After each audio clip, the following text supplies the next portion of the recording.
बार सोचते हैं। और क्या सोचते हैं? सोचते हैं कि हार गया तो क्या होगा। ये जो सोच है इसको कैसे बदला जाए, आज इसी पर सुनाता हूं एक छोटी सी कहानी। कहानी एक स्टैंड अप कॉमेडियन की। एक ऐसा स्टैंड अप कॉमेडियन जो बड़ा पॉपुलर होता जा रहा था। उसके शोज के लिए भीड़ लगती थी, टिकट्स के लिए मारामारी होती थी। लोग चाहते थे कि एक बार जाकर के सेल्फी क्लिक करवा लें, एक बार जाकर के उससे मिल लें। धीरे धीरे धीरे उसकी पॉपुलैरिटी बढ़ती चली जा रही थी। कई सारी मैगजीन्स उसका इंटरव्यू करना चाहती थीं। एक बार एक मैगजीन को उसने अपॉइंटमेंट दी। रिपोर्टर आया और आकर के सवाल जवाब करने लगा। जैसा कि होता है हर इंटरव्यू में, सामने वाले को मालूम नहीं होता कि उससे क्या क्या पूछा जा सकता है। वैसे ही एक बाउंसर इस मैगजीन के रिपोर्टर ने स्टैंड अप कॉमेडियन की तरफ दे मारा। उसने बोला कि सर एक बात बताइए, आप ऐसा कौन सा रिकॉर्ड है जिसे तोड़ना चाहते हैं? अब इस स्टैंड अप कॉमेडियन के पास में कोई जवाब नहीं था, इसने कुछ सोचा भी नहीं था। तो इसने कहा कि भाई ऐसा कुछ तो मैंने सोचा नहीं है। तो रिपोर्टर ने कहा कि सर कुछ तो बताइए, मतलब कुछ तो हमें लिखना होगा, कुछ तो हमें बताना होगा। फिर इस स्टैंड अप कॉमेडियन ने काफी सोचा और बोला कि एक रिकॉर्ड है जिसे मैं तोड़ना चाहता हूं, 1 मिनट में सबसे ज्यादा वर्ड्स बोलने का। रिपोर्टर ने फटाफट से वो जवाब लिख दिया। मैगजीन छप गई, इंटरव्यू आ गया, काफी लोगों ने पढ़ा, न्यूज चैनल्स ने उसको देखा। तो उनको लगा न्यूज चैनल वालों को कि ये तो बहुत बड़ा मुद्दा हो सकता है। न्यूज चैनल ने डिबेट चला दी कि क्या कोई बंदा 1 मिनट में सबसे ज्यादा वर्ड्स बोल सकता है। इस बात पर पोल होने लगा, सोशल मीडिया पर ट्रेंडिंग होने लगा। इस स्टैंड अप कॉमेडियन के लिए बहुत बड़ी आफत आ गई। ये सब देख रहा था, इसको लग रहा था कि क्या ड्रामा चालू हो गया है। तभी इसके पास में एक न्यूज चैनल से कॉल आता है और वहां से कॉल पर कहा जाता है कि सर आज शाम 8 बजे आपको खुला चैलेंज दिया गया है, हमारे शो में आइए और 1 मिनट में सबसे ज्यादा वर्ड्स बोलकर दिखाइए। इसको लग रहा था कि ये क्या मुसीबत आ गई है, क्या किया जाए। ओपन चैलेंज चल रहा है, जाना तो पड़ेगा। रात 8 बजे से पहले 7:30 के लगभग इसके घर के बाहर न्यूज चैनल की गाड़ी आ गई इसको लेने के लिए। गाड़ी में बैठा, धक धक कर रहा था इसका दिल। इसे समझ नहीं आ रहा था कि होगा क्या। ये यही सोच रहा था कि हार गया तो क्या होगा, हार गया तो क्या होगा, हार गया तो क्या होगा। न्यूज चैनल के ऑफिस के बाहर पहुंचा, गाड़ी से बाहर निकला और सोचने लगा कि हार गया तो क्या होगा। जैसे जैसे इसके कदम अंदर की तरफ बढ़ रहे थे, ये अपनी सोच को धीरे धीरे बदल रहा था। फिर इसने सोचा कि हार गया तो क्या होगा, क्या हो जाएगा? ज्यादा से ज्यादा ये होगा कि लोग कहेंगे कि फालतू की बातें करता है। इसने जबरदस्ती इतनी बड़ी फेंक दी कि मैं 1 मिनट में सबसे ज्यादा वर्ड्स बोलने का रिकॉर्ड तोड़ दूंगा। क्या होगा, लोग मेरे बारे में थोड़े टाइम के लिए बुरा कह देंगे। इससे ज्यादा बुरा कुछ नहीं हो सकता। ये बंदा स्टैंड अप कॉमेडियन स्टूडियो में पहुंचा। शो शुरू होने वाला था, 8 बजने वाली थी। इसने एक बार फिर से सोचा और अब की बार सोचा कि अगर जीत गया तो क्या होगा। अभी जहां पहुंचा हूं यहां से और ऊपर चला जाऊंगा और ज्यादा पॉपुलर हो जाऊंगा, दुनिया मुझे जानने लगेगी। शो शुरू हुआ, 8 बजी, 1 मिनट का चैलेंज आया और इस बंदे ने कमाल कर दिखाया। सबसे ज्यादा वर्ड्स 1 मिनट में बोल के दिखा दिए। उसके बाद इसे खुद पर यकीन हुआ कि जीत गया तो क्या होगा, यही सोचना जरूरी है। ये छोटी सी कहानी हम सबको बहुत बड़ी बात बताती है। जिंदगी में बदलनी है तो अपनी सोच बदलिए।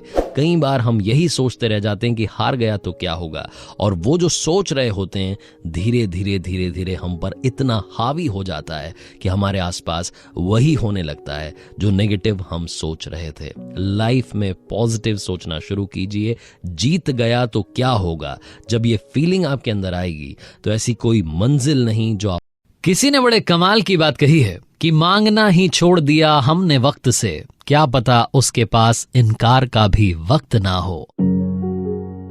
एक छोटी सी कहानी। ये कहानी एक किसान परिवार में पैदा हुए एक लड़के की, जिसके मम्मी पापा चाहते थे कि वो बड़ा होकर के किसान बने, खेती करे, लेकिन वो चाहता था कुछ और। उसने एक दिन अपने मम्मी पापा को बताया कि मैं बड़ा होकर के सैनिक बनना चाहता हूँ, तो मुझे उसके लिए आप ट्रेनिंग करवाइए, मुझे उसके लिए भेजिए। उसके पापा ने कहा कि ठीक है, मैं आपको मना नहीं करूंगा, आप जाइए, जाकर के तलवारबाजी सीखिए, तब जाकर के आप सैनिक बन पाएंगे, योद्धा बन पाएंगे। लड़के ने अगले ही दिन से जाकर के ट्रेनिंग करना शुरू किया। जब वो शुरुआत में वहां पहुंचा, क्लासेस लेने लगा, तो उसे समझ में आ गया कि तलवारबाजी उसके लिए बनी ही नहीं। 2-3 दिन के अंदर वो हिम्मत हार गया। उसे लगा कि अब क्या किया जाए। वो मन में सपना तो था वॉरियर बनने का, योद्धा बनना है, सैनिक बनना है, लेकिन क्या करें। फिर उसे लगा कि क्यों ना बैकडोर एंट्री करते हैं, पीछे के रास्ते से जाते हैं। अब पीछे का रास्ता क्या था? उस सेना का जो सेनापति था वो इनके परिवार में किसी रिश्तेदार का दोस्त था। अब इसने सोचा कि क्यों ना उस रिश्तेदार तक पहुंचा जाए। अपनी मम्मी से जाकर के इसने अर्जी लगाई कि माँ प्लीज मुझे वहां तक जाने दीजिए, उनसे कहिए कि वो मेरी मुलाकात करवा दें सेनापति से। रिश्तेदार के घर पहुंचा, वहां से सेनापति से मिला। सेनापति को जाकर के कहा कि बस मुझे सेना में ले लीजिए। सेनापति ने कहा कि बेटा आपके अंदर वो टैलेंट नहीं है, आपको तलवारबाजी आती नहीं है, आप तलवार ढंग से चला नहीं पाते, आपका सेना में क्या काम रहेगा। लेकिन फिर भी क्योंकि आपके रिश्तेदार मेरे दोस्त हैं तो दोस्ती की खातिर मैं आपको सेना में ले लेता हूं। आप रिजर्व्ड फोर्स में रहेंगे, आपका काम नहीं होगा, आप बस आराम कीजिएगा, बहुत कम आप लोगों की जरूरत पड़ेगी, मुश्किल है कि आपकी कभी जरूरत भी पड़े। लड़का खुश हो गया कि चलो भाई सैनिक की वर्दी मिल जाएगी, काम भी नहीं करना है, युद्ध में भी नहीं जाना है, आराम करेंगे, आराम से रहेंगे, रिजर्व फोर्स के साथ रहेंगे, बहुत मुश्किल से कभी मौका मिलेगा युद्ध में जाने का, वो तब की तब देखेंगे। रिजर्व फोर्स में शामिल हो गया। साल पर साल बीतते गए। एक बार उस राज्य पर बहुत बड़ा हमला हुआ। अब सारी फोर्सेस, जितनी सेनाएं थी, सबको युद्ध के मैदान में उतरना था। ये लड़का भी मैदान में उतरा, तलवार चलानी आ नहीं रही थी, इसके चक्कर में बहुत बड़ी मुश्किल हो गई और शाम में इसे सेनापति के सामने पेश किया गया। सारे सैनिक इसको बुरी बुरी सुनाने लगे। सेनापति ने कहा कि ये तो बड़ा ही एम्बैरेसिंग मोमेंट है, क्या किया जाए, मैंने तो खुद इसे भर्ती किया। तो उसने उस लड़के को डांटते हुए कहा कि अब तुम सेना में नहीं रहोगे, अब तुम जाकर के महल की पहरेदारी करोगे, तुम आज से पहरेदार हो। लड़के को फिर से एक नया काम मिल गया, अब उसे पहरेदार बनना था। अब वो सोच रहा था कि ये तो बड़ा अच्छा हुआ, सेनापति से मैंने अर्जी लगाई थी तो सैनिक बना था, रिजर्व फोर्स में था, काश मेरी बात एक बार यहाँ के राजा से हो जाए, फिर तो कमाल ही हो जाएगा। साल पर साल बीतते गए, महल के सामने खड़ा हुआ पहरेदारी करता रहा, लेकिन कभी भी राजा से मुलाकात नहीं हो पाई। बूढ़ा हो चला था, सर्दी की शाम थी, पतली सी वर्दी पहन करके पहरेदारी कर रहा था। पता नहीं कहां से किस्मत चमकी, उस दिन राजा साहब वहां से निकले। उनके साथ में ज्यादा सैनिक नहीं थे तो उनकी भी नजर पड़ गई। एक पहरेदार ठिठुर रहा है, वृद्ध सा, बूढ़ा सा। राजा उसके पास आया और आकर के बोला कि आपको ठंड नहीं लग रही? तो उस पहरेदार ने कहा कि मुझे बड़ी ठंड लग रही है, लेकिन क्या करूं साहब, सालों से इसी वर्दी में सर्दी बिताता आ रहा हूं। राजा ने वादा कर दिया कि आप चिंता मत कीजिए, अभी मैं अंदर जाता हूं, वहां से आपके लिए एक अच्छा सा कंबल भिजवाता हूं। राजा साहब अंदर गए, व्यस्त हो गए, इस बात को भूल गए। सुबह सुबह सैनिकों ने जाकर के बताया कि राजा साहब, आपने जिस पहरेदार को वादा किया था कंबल पहुंचाने का, उसकी रात में ठिठुरने की वजह से, सर्दी में ठिठुरने की वजह से मौत हो गई है। राजा दौड़ा चला आया, आकर के देखता है पहरेदार की लाश पड़ी हुई थी और लाश के पास में मिट्टी पर उंगली से कुछ लिखा हुआ था। वहां लिखा हुआ था कि राजा साहब, मैं सालों से सर्दी में रात बिताते चला आ रहा था, लेकिन कल रात में आपने कंबल का वादा किया और उस वादे के चक्कर में मुझे ज्यादा ठंड लगने लगी। मुझे लगा कि कंबल आएगा और उसी वादे के चक्कर में, उसी वादे के सहारे में रात बिताता रहा। मैं कमजोर पड़ता गया और अब मेरी जान जा रही है। छोटी सी कहानी बहुत बड़ी बात सिखाती है। सहारे इंसान को खोखला कर देते हैं। सहारे लेना बंद कीजिए, खुद की ताकत को आजमाना शुरू कीजिए, तभी आप कमाल कर पाएंगे। किसी ने बड़े कमाल की बात कही है कि यूं ही नहीं होती जिंदगी में तब्दीलियां, रोशन होने के लिए मोम को भी पिघलना पड़ता है। छोटी सी कहानी, ये कहानी है राजा विक्रम की। राजा विक्रम को अपने राज्य में उत्तराधिकारी का चुनाव करना था। बड़ा आसान होता अगर उनके बच्चे कम होते, लेकिन उनके 100 बच्चे थे। अब 100 बच्चों में से किसी एक को चुनना बड़ा ही मुश्किल टास्क था। रानी को भी सभी बच्चों से बराबर प्यार था, राजा को भी सभी बच्चों से बराबर प्यार था। रानी ने एक बार सुझाव दिया कि क्यों ना हम राज्य के टुकड़े कर दें, सब बच्चों में बराबर हिस्सा बांट दें। राजा ने कहा कि ये तरीका अच्छा नहीं होगा, हम प्रजा को अपने अपने हाल पर नहीं छोड़ सकते, हमें किसी एक को राजा चुनना होगा, किसी एक को राजा बनाना होगा। और तुम चिंता मत करो, मैं कुछ न कुछ ऐसा करूंगा कि इन सब में से जो सर्वश्रेष्ठ है वो सामने निकल करके आ जाएगा। रानी ने कहा ठीक है, फिर आपकी मर्जी, आपको जो करना है आप कीजिए। राजा ने ऐलान करवा दिया कि अब राज्य का उत्तराधिकारी चुनने का समय आ गया है। सभी राजकुमारों के लिए एक भोज रखा जाएगा और उसके बाद में उत्तराधिकारी का चुनाव कर लिया जाएगा। अब प्रजा चक्कर में पड़ गई कि कोई प्रतियोगिता तो रखी नहीं है, सिर्फ भोज रख दिया है। अब खाना खाने से कैसे पता चलेगा कि कौन सा राजकुमार अच्छा है? लेकिन राजा ने शायद कुछ और सोच रखा था। वो शाम आई, जब भोज का समय था, सारे राजकुमार तैयार होकर के प्रांगण में आ गए। 100 राजकुमारों के लिए 100 थालियां लग गईं, पकवान बन गए, सब कुछ तैयार था। उनके सामने थालियां परोस दी गईं।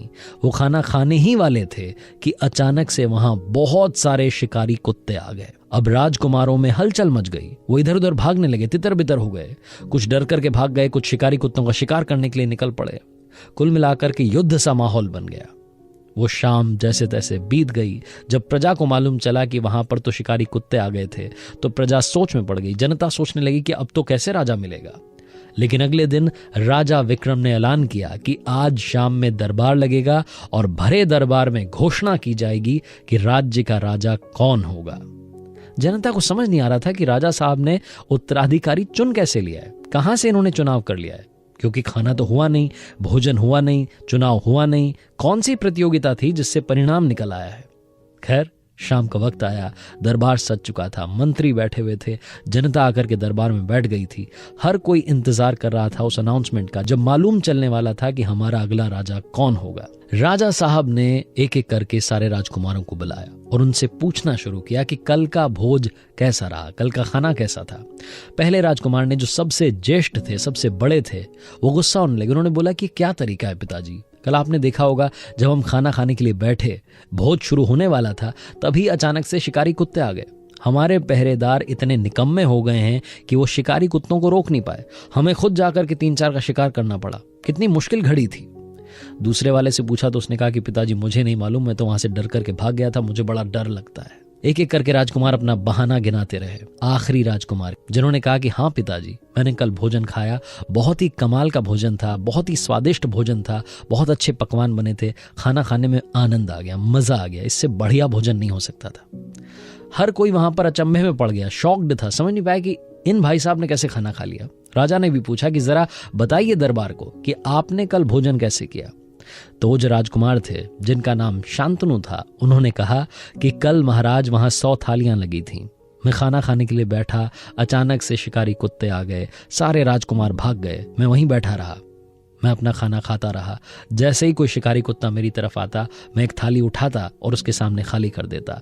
99 थालियां रखी हुई थी, मैंने सारे कुत्तों को भोजन भी करा दिया और साथ में अपना भोजन भी शांति से पा लिया, अपना भोज भी पूर्ण कर लिया। इस तरीके से महाराज कल मेरा भोजन बड़ा शानदार रहा।